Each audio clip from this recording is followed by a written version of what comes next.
Hey everyone, welcome back to Calculus 1. This will be the 14th lecture of the course, and in this lecture we're going to discuss the mean value theorem. Okay, so the mean value theorem.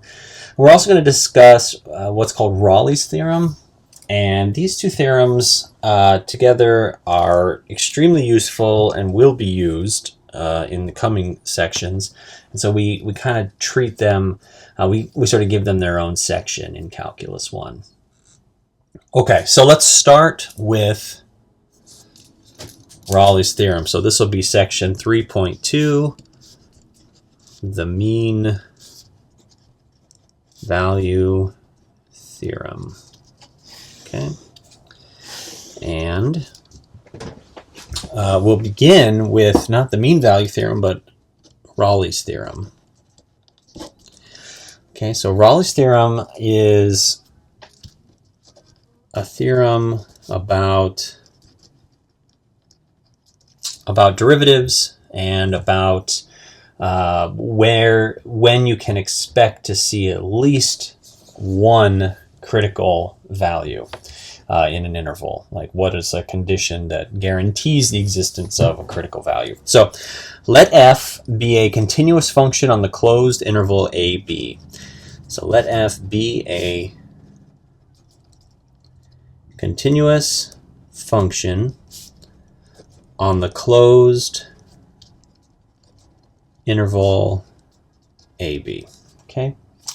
Assume f is differentiable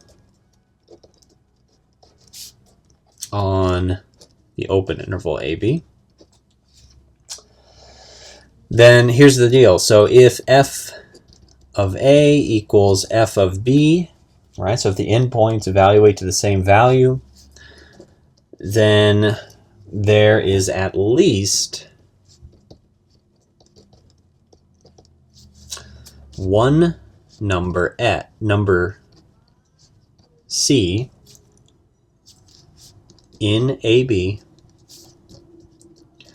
such that the derivative evaluated at C is 0. Okay, so that's Raleigh's theorem. Let f be a continuous function on the closed interval AB and assume f is differentiable on the open interval AB. So all that means is basically f is differentiable everywhere on AB except possibly at the endpoints. Okay, so then if the value of f of A equals the value of f of B, then there is at least one number C in the interval AB such that the derivative evaluated at C is 0. So this may not seem obvious when you read it, but when I draw you a picture, you will say, of course, that's obvious. So let's draw a picture. So here's A, here's B, right? And so the theorem says that f of A and f of B are equal, right? And so that's what we'll represent by this line. So that's f of A, and it's equal to f of B. And so the function just goes through these 2 points, right? And so it can do any old thing it wants between there. And so let's just say it comes up and then goes back down. Okay, totally normal, right? Functions very often do this. And so all Raleigh's theorem says is that there's some C in here such that the derivative at C is equal to 0. Kind of obvious, actually, isn't it, when you see it in a picture. All right, now it may be the case, actually, that maybe your A and B are here again.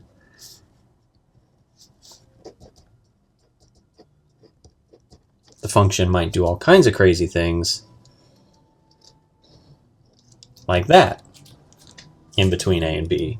And in this case, you would have C1, C2, C3. So 3 places where the derivative is equal to 0 on the interval AB, right? So Raleigh's theorem just guarantees that there's at least one, right? Whenever you've got the endpoints equal, at least one point exists between A and B where the derivative is 0. It could be 1, it could be 3.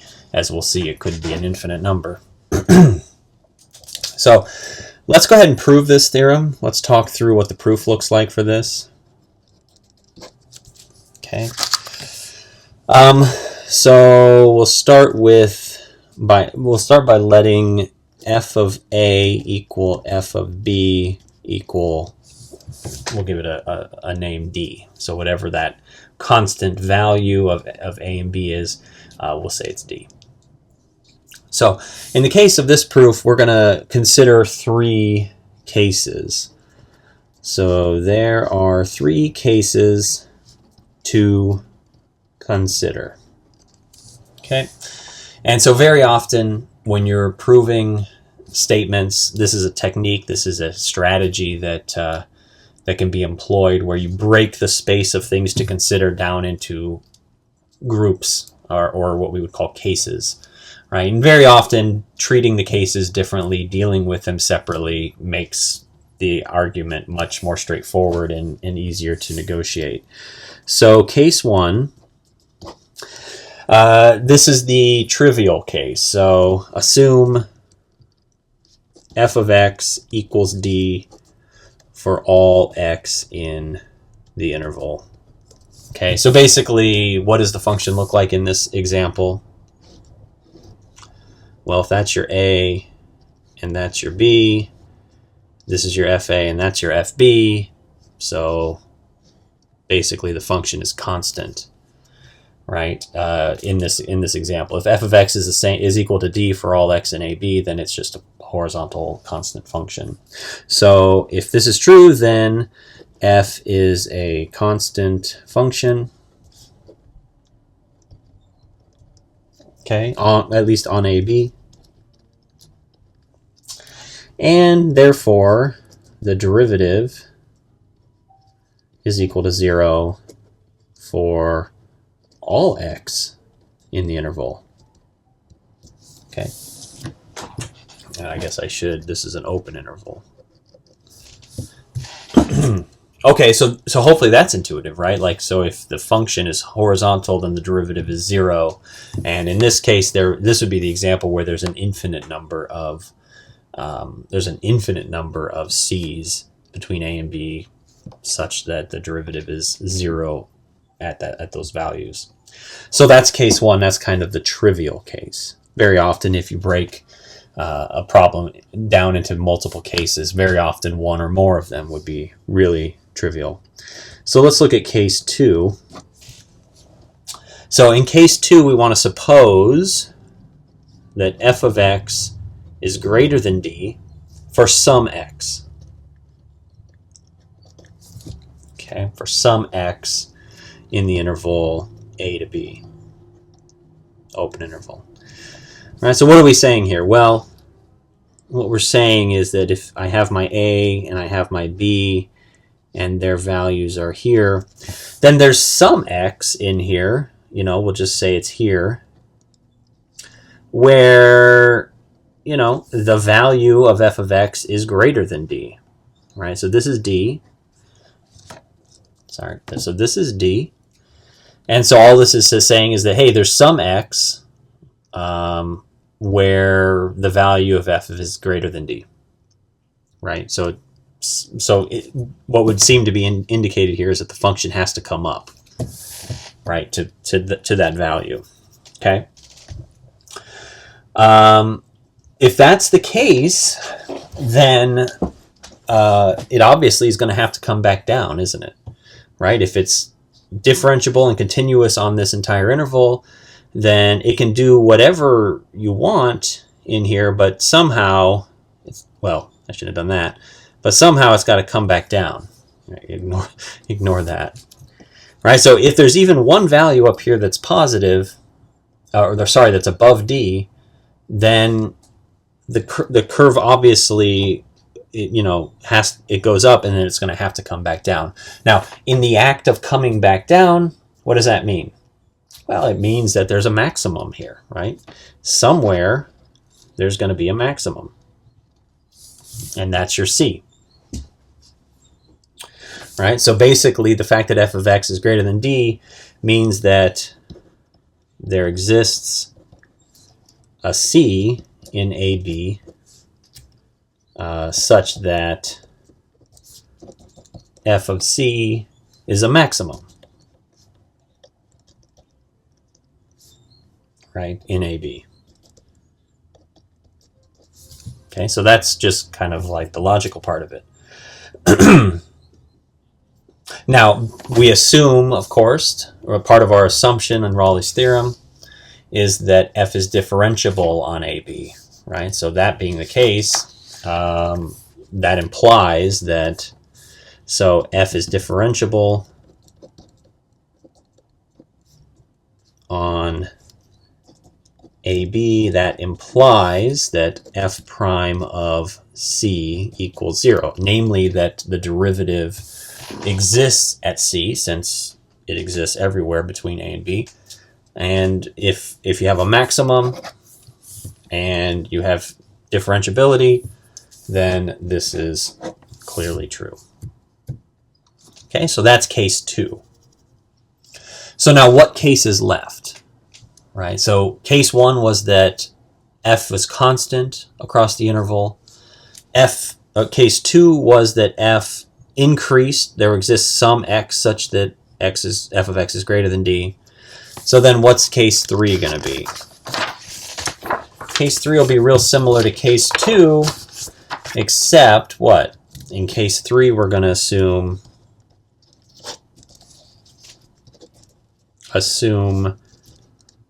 there exists x in AB such that f of x is less than d. All right, so basically the same thing, right? So basically, if we have our a and our b, right, and they have some value, d,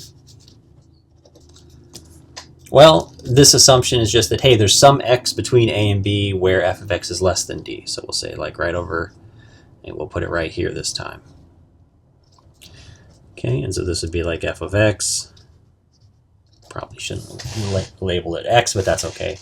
And so what does that imply? Well, that implies that the function comes down somehow from a, right? Which implies that the function has to come back up to get to f of b, right? Continuity implies that, this is a nice smooth curve. Continuity and differentiability implies this is a nice smooth curve. And so if it goes down to get to f of x here, it has to come back up. Right, and so basically the exact same argument, right, as the previous case, right? So that the idea here is that f of x less than d implies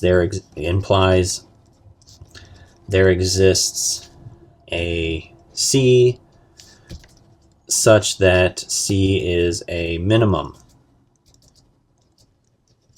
Okay. So if c is a minimum and f is differentiable on the entire interval, then that implies that f prime of c is 0. F prime of c exists, and that it's equal to 0 if it's a minimum, right? The minimum implies that equal to 0 piece. So there we go. Now there's no other cases, right? Either f has a value above d, or f has a value below d, or f only has values equal to d. There's no other alternative, is there? So those are the 3 cases, and we would say, okay, the combination of those 3 cases proves the theorem. Okay, good. Now I realize that wasn't the nicest articulation, but our point in proving these things is just to gain some experience with thinking through how mathematical proofs work. Okay, so let's take a look at an example. Okay, so here what we're going to do is we're going to be given a function f. So we'll say f of x equals x squared minus 3x plus 2. And we want to find the 2 x-intercepts of this function. So find the 2 x-intercepts, okay, and show that f prime of x equals 0 at some point between them.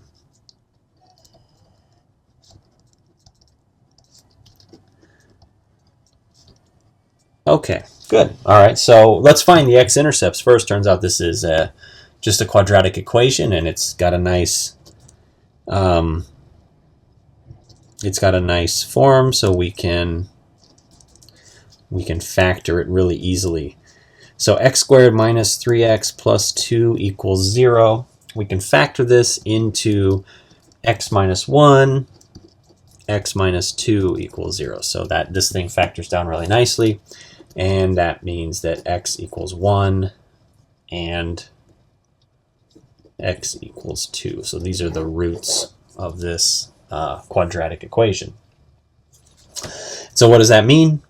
Well, the fact that they're roots means that f of 1 equals f of 2, which equals 0. Okay, so let's take a look at what this means visually. All right, so this will be kind of a plot here. Let's see. So let's see, it goes through 1, 2, right? So if this is, here's 1, 0, and here's 2, 0. And it looks like this is a quadratic equation, so it comes down like this, and then it comes back up. Okay, so this is x-axis, of course, y-axis, and this is the function. Okay, and so we know that, I guess we kind of know that this is a quadratic equation, and if it has two y-intercepts, then there's going to be at least a maximum or a minimum, right, with any quadratic equation. Right, so we kind of know that. And then specifically what we're asked to show is that there exists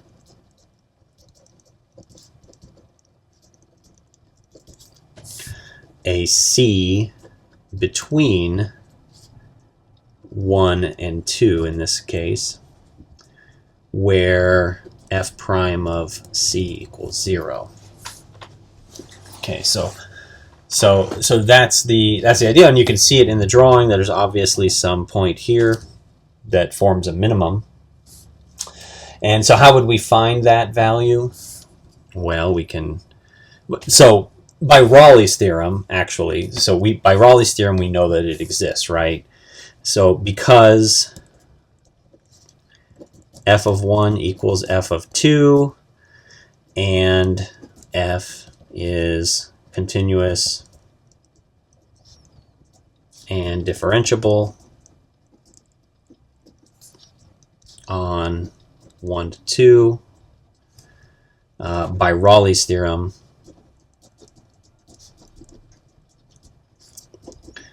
there exists a C in 1 to 2 such that f prime of C is 0, right? So this is the Raleigh's theorem, right? So we know that it exists. Also, we can look at a picture and we can see clearly that there is going to be a minimum there. And so let's find the minimum. Let's find the value of the minimum. How would we do it? Well, the way we would do it is we would differentiate f and set it equal to 0 and find the roots of f, right? So f prime of x is equal to d dx of x squared minus 3x plus 2. And that derivative would be 2x minus 3. Okay, and so if we set the derivative equal to 0, so f prime of x equal to 0 means we're setting 2x minus 3 equal to 0, which means that 2x equals 3 and x equals 3 halves. Okay, so perfect.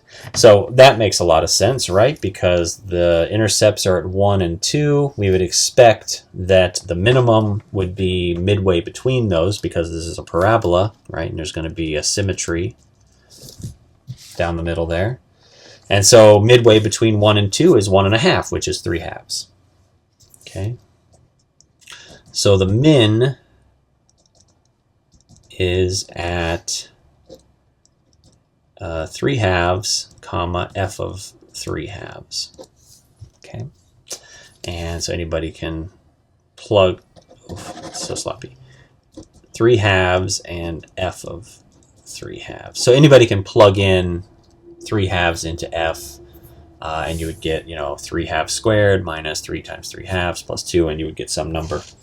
But this is good enough for this example. Okay. All right, so that's Raleigh's theorem, right? So if the endpoints are equal, then guaranteed somewhere in between, you're going to have a derivative of 0, right? You're going to have a derivative of 0. And of course, implicit in that is that also, like required by the theorem, is that the function has to be continuous over the interval, and also has to be differentiable everywhere inside the interval, except maybe at the endpoints. All right, so that's Raleigh's theorem. Let's take a look now at the mean value theorem. So the mean value theorem is sort of similar, but different, naturally.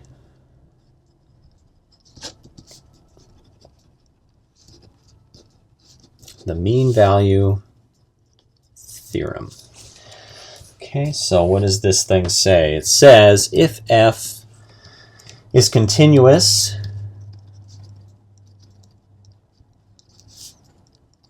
on the closed interval AB and differentiable, okay, on the open interval AB, I'll just write on AB, then there exists a number C, okay, in AB, such that f prime of C is equal to f of B minus f of A divided by B minus A. All right. So obviously, kind of similar setup to Raleigh's theorem, identical setup really, except the endpoints are now arbitrary, right? There's no requirement on the endpoints being equal here, but you still have a closed interval, continuity on a closed interval, differentiable on the open interval, and there exists some number in between with a property. Okay, now in this case, what is this property? What is this f prime of C equals the ratio of fb minus fa over b minus a? So let's draw a picture. I'll try to draw a decent picture here too, if I can. So A, and then we'll say this is B. Okay, and so let's just put f of A here, and then we'll put f of B up there. So they're clearly not equal.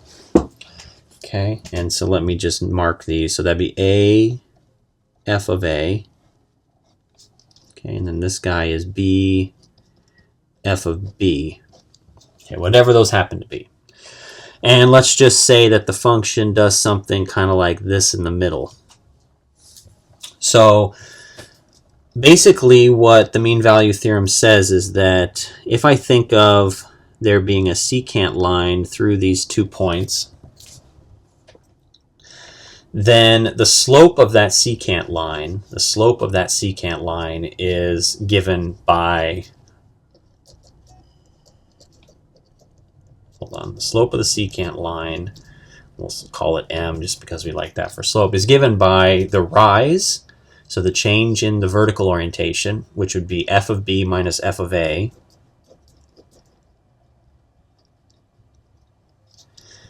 divided by the run, which would be the change in the horizontal orientation, which would be B minus A.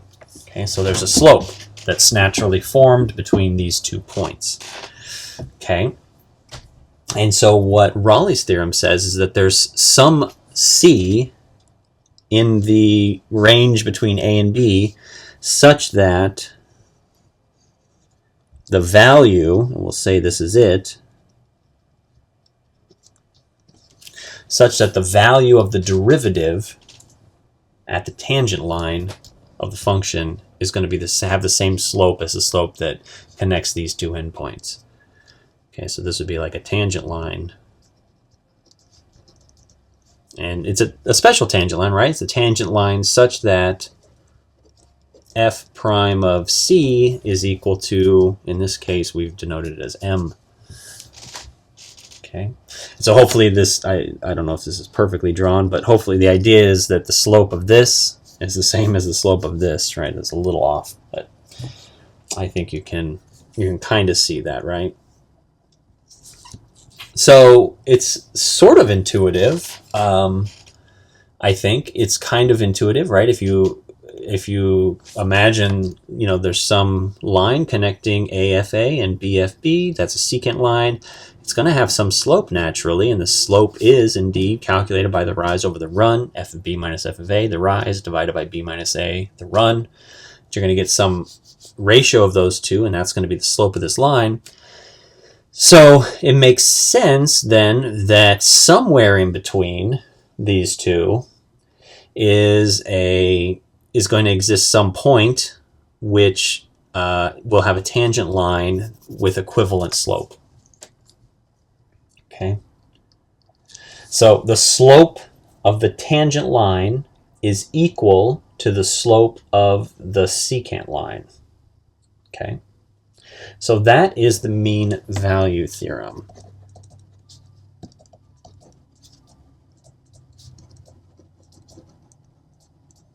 Okay, so the slope of the tangent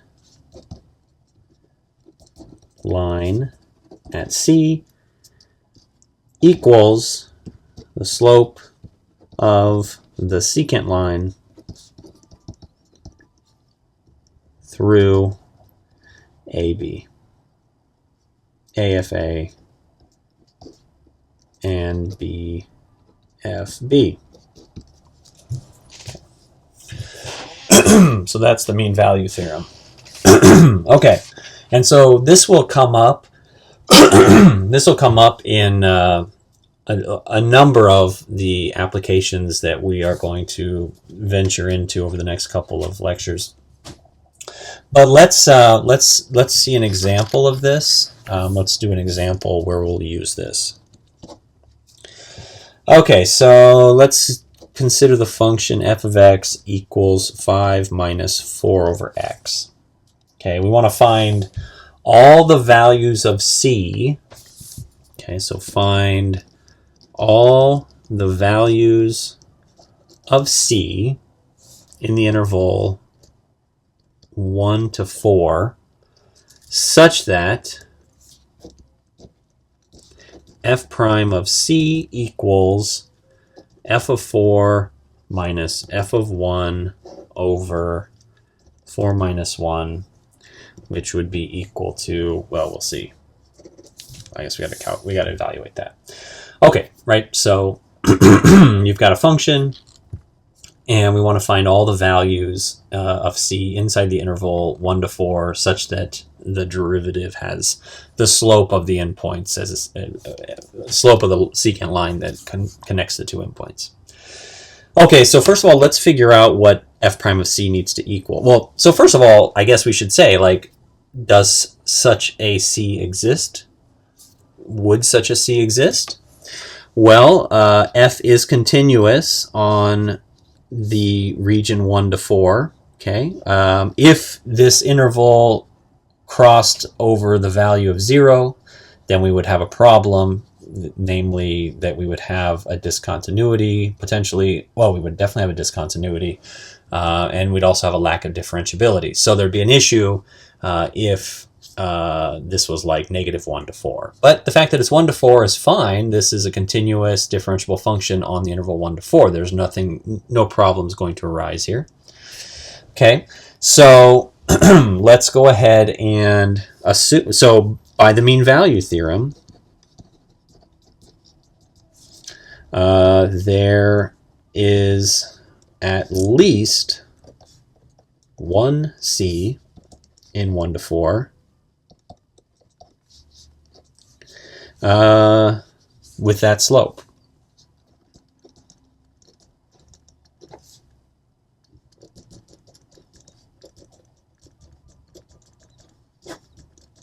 Okay, so there's that. The mean value theorem tells us that it exists. It doesn't tell us, what it is, obviously, but we can just use our knowledge of how derivatives work to figure it out. So first thing we need, though, is we need to know what this value is, right? So what is f of 4 minus f of 1 over 4 minus 1?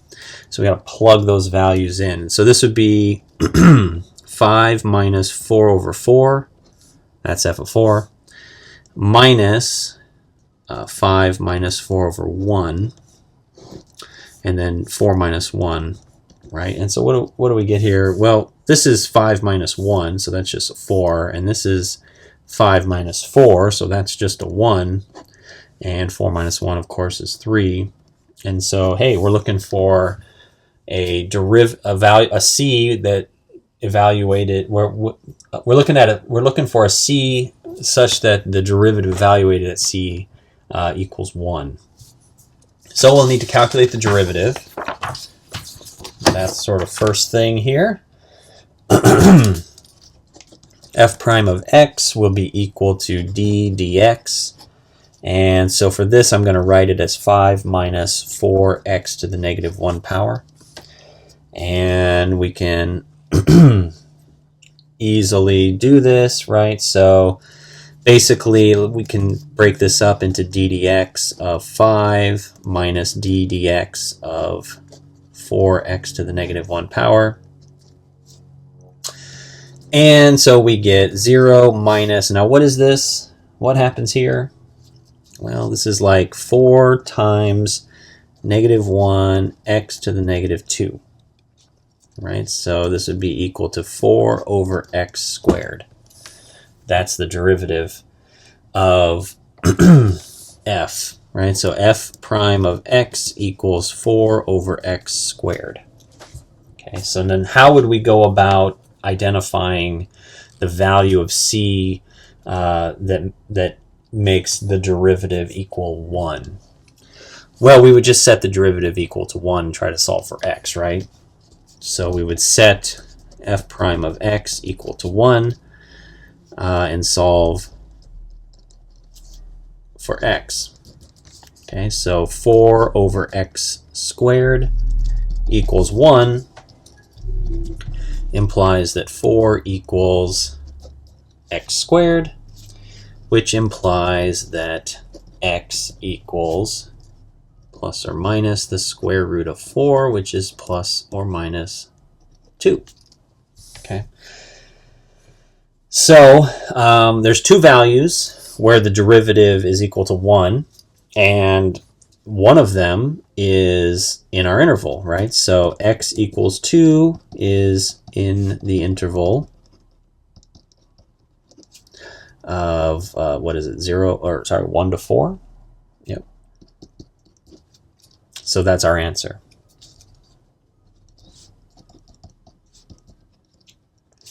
Okay. Right, so that's an example of using the mean value theorem to identify special values between, other values, right? So Raleigh's theorem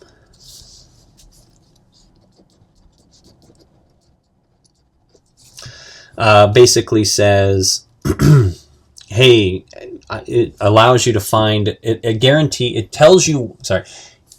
tells you when you've got a derivative equal to 0.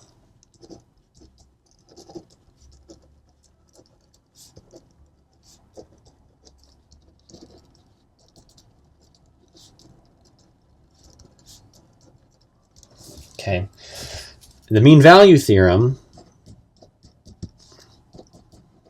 tells you when you have arbitrarily valued derivatives, right? So one of the use cases here would be to say, okay, I've got a function. I need to find values of c such that f prime of c equals m.